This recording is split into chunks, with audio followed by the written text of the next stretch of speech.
بسم اللہ الرحمن الرحیم۔ السلام علیکم۔ آج کی اس ویڈیو میں ہم پڑھیں گے قربانی کی فضیلت قرآن و حدیث کی روشنی میں۔ مزید حضور اقدس صلی اللہ علیہ وسلم کو ملت ابراہیمی کے اتباع کا حکم کیوں دیا گیا؟ قرآنی آیت کا ترجمہ۔ آپ اپنے پروردگار کی نماز پڑھیے اور قربانی کیجیے۔ قربانی کے اونٹ اور گائے کو اس طرح بکری بھیڑ کو بھی ہم نے اللہ کے دین کی یادگار بنایا ہے۔ ان کی قربانی سے اللہ کی عظمت اور دین کی رفعت بلندی ظاہر ہوتی ہے، اور اس حکمت کے علاوہ ان جانوروں میں تمہارے اور بھی فائدے ہیں، مثلاً دنیاوی فائدہ کھانا اور کھلانا، اور اخروی فائدہ ثواب۔ تو تم خود بھی کھاؤ اور یہ سوال اور سوالی محتاج کو بھی کھانا دو۔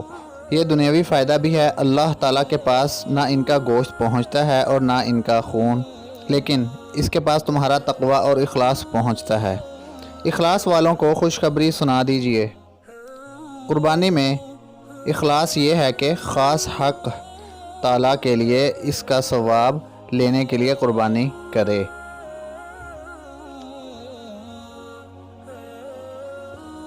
قربانی کرنے والے ناخن وغیرہ نہ کاٹے۔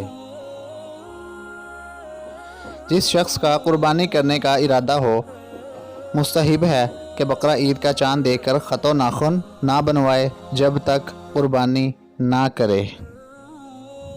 قربانی سے متعلق احادیث نبویہ صلی اللہ علیہ وسلم۔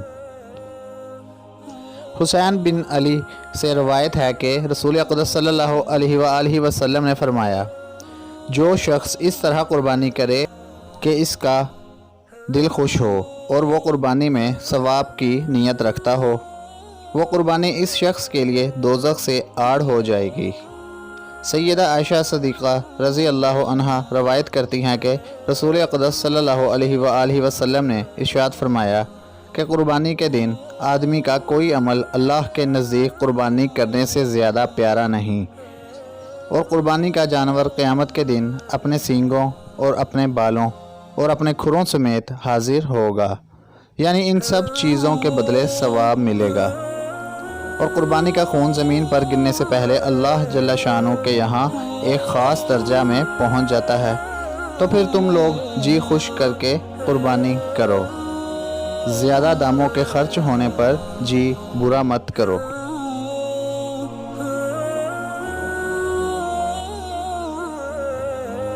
حضرت زید بن ارقم رضی اللہ عنہ سے روایت ہے کہ صحابہ نے پوچھا، یا رسول اللہ صلی اللہ علیہ وسلم، یہ قربانی کیا چیز ہے؟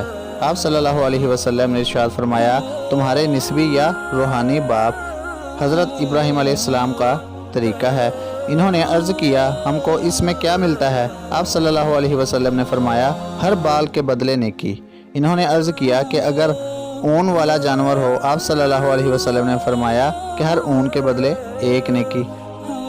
سیدنا علی المرتضیٰ رضی اللہ عنہ سے روایت ہے کہ رسول اقدس صلی اللہ علیہ وسلم نے فرمایا، اے فاطمہ رضی اللہ عنہا، اٹھ اور ذبح کے وقت اپنی قربانی کے پاس حاضر ہو، کیونکہ پہلا قطرہ جو زمین پر گرتا ہے اس کے ساتھ ہی تیرے لیے تمام گناہوں کی مغفرت ہو جائے گی۔ اور یاد رکھو، قیامت کے دن اس قربانی کا خون اور گوشت لایا جائے گا، اور تیرے میزان عمل میں 70 حصے بڑھا کر رکھ دیا جائے گا، اور ان سب کے بدلے نیکیاں دی جائیں گی۔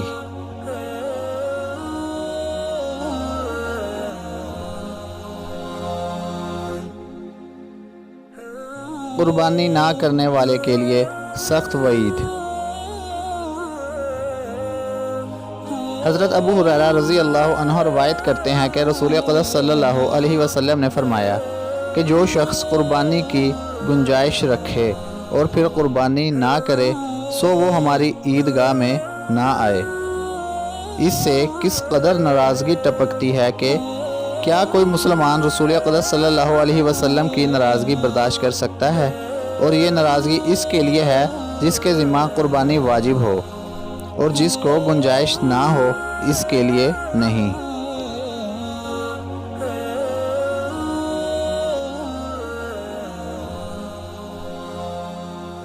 قربانی کرنے میں مالداروں کی کوتاہی۔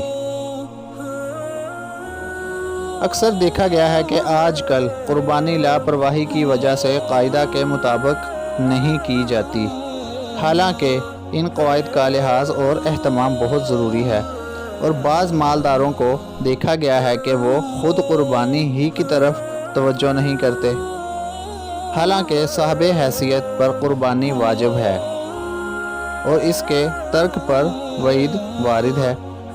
چنانچہ رسول اکرم صلی اللہ علیہ وآلہ وسلم نے ارشاد فرمایا کہ جو شخص قربانی کی وسعت رکھتا ہو اور قربانی نہ کرے وہ ہماری عیدگاہ کے قریب بھی نہ آئے۔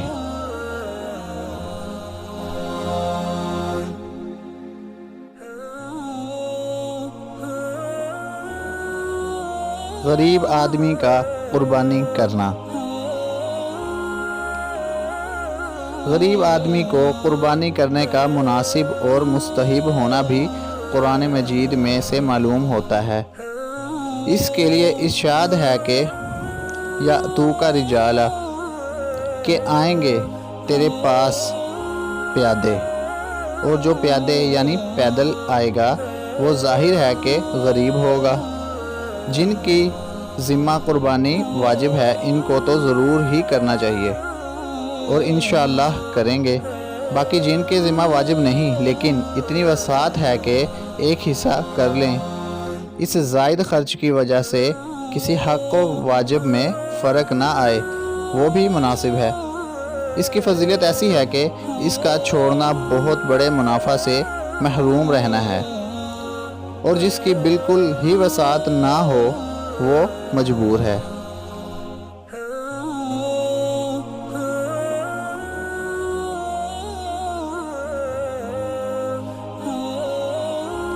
بعض لوگوں کے لیے قربانی کرنا جائز نہیں۔ بعض لوگ محض نادرہ ہیں یا ذخیرہ سے زیادہ ان کے ذمہ حقوق العباد ہیں جن کی ادائیگی فرض مقدم ہے، یعنی پہلے اس کو ادا کرنا ضروری ہے، مگر یہ لوگ ان سب حقوق کو نظر انداز اور پس پشت ڈال کر محض فخر اور قدیم و وضع بنانے کے لیے، یعنی چونکہ ہمیشہ سے ہمارے یہاں قربانی ہوتی چلی آئی ہے اس لیے قربانی کی پابندی کرتے ہیں، اور پاس ہوتا نہیں تو ادھار کرتے ہیں۔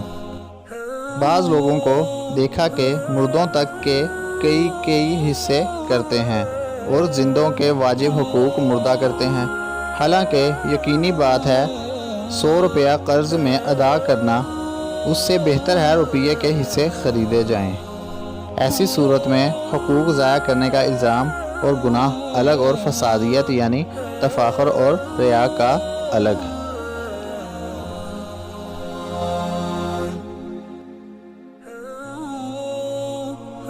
حضور اقدس صلی اللہ علیہ وآلہ وسلم کو ملت ابراہیمی کے اتباع کا حکم کیوں دیا گیا؟ یہاں پر ایک شبہ ہوتا ہے کہ حضور اقدس صلی اللہ علیہ وآلہ وسلم کی شریعت تمام ملتوں اور ادیان یعنی مذاہب کو منسوخ کرنے والی ہے، پھر ملت ابراہیمی کے اتباع کا آپ صلی اللہ علیہ وآلہ وسلم کو حکم کیوں فرمایا گیا؟ اس کا جواب یہ ہے کہ ملت ابراہیم علیہ السلام کے اتباع کا حکم اس حیثیت سے نہیں دیا گیا کہ وہ ملت ابراہیمی ہے، بلکہ اس اعتبار سے ہے کہ محمد صلی اللہ علیہ وآلہ وسلم کی شریعت ہے اور ملت ابراہیمی بھی اس کا ایک لقب ہے، اور یہ لقب اس لیے ہے کہ یہ دونوں ملتیں آپس میں اصولاً اور فروعاً متناسب ہیں، یعنی دونوں ملتوں کے بہت سے احکام ایک ہی طرح کے ہیں۔ اسی واسطے یہ نہیں فرمایا کہ ابراہیم علیہ السلام کی ملت کی اتباع کرو۔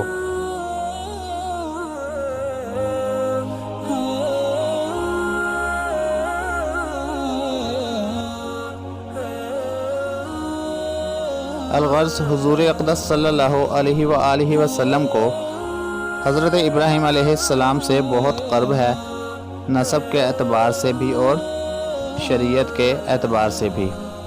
نسب کے اعتبار سے تو ظاہر ہے حضور صلی اللہ علیہ وآلہ وسلم حضرت ابراہیم علیہ السلام کی اولاد میں سے ہیں، اور شریعت کے اعتبار سے اس لیے کہ حضور اقدس صلی اللہ علیہ وسلم کی شریعت ابراہیم علیہ السلام کی سی بہت ملتی جلتی اصول بھی اور فروغ میں بھی۔ اسی واسطے فرمایا یعنی ملت ابراہیم علیہ السلام کی اتباع کرو۔